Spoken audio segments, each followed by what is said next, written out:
grew up in an artistic family. My mother was in the musical arts and my father was in the visual arts. So as a kid, we grew up painting, carving, sculpting, you name it, we've tried it.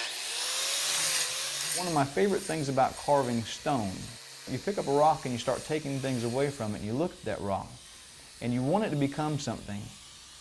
Well, I find that a lot of times it's only going to become what it wants to become. The first stone that I wanted to carve two fish in, and I could see these two fish very vividly.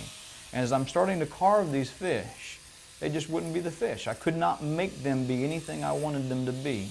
And I remember my dad out there carving and just dust going everywhere as a kid, and he'd say, you know, God, this is either going to be dust or it's going to turn into something. I don't know what you want it to be, but you turn into whatever it's supposed to be.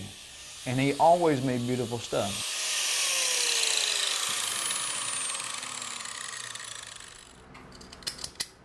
Started doing glass, I was probably 23.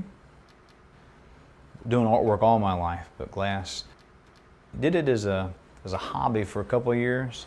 And then as I did it, I realized that, you know, there is some skill, there's some talent that God has given me to be able to move the glass around. And I started seeing the way people would react to it, because it was something that the pieces I was making was stuff that you just didn't find everywhere.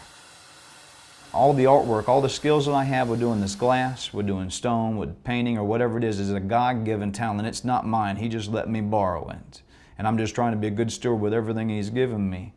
And that's one of the reasons why He's called me to be a pastor, to shepherd His people, to lead His people, to guide His people, to help them receive that forgiveness, that restoration, and all those wonderful things, because life is such a blessing. I like making frogs because of the fact that it's an acronym that we use in ministry, standing for Forever Rely on God.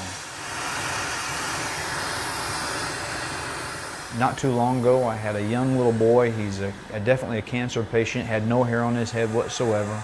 Mom and Dad came over to the booth, and the child picked up one of my pieces. It happened to be a sea turtle pendant that had a cross on its back.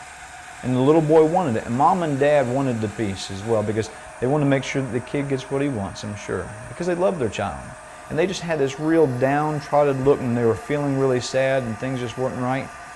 And as I'm putting the necklace on it and getting it together, the Lord spoke to me. He said, Jason, He goes, this one is on the house.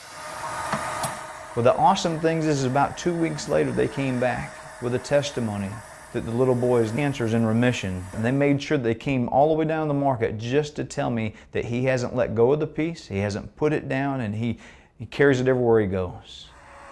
Every single thing that I make out of glass is kind of like a fingerprint or a snowflake. They're all different. No two will ever be exactly the same. So everybody has a unique piece of artwork that they can enjoy the rest of their lives.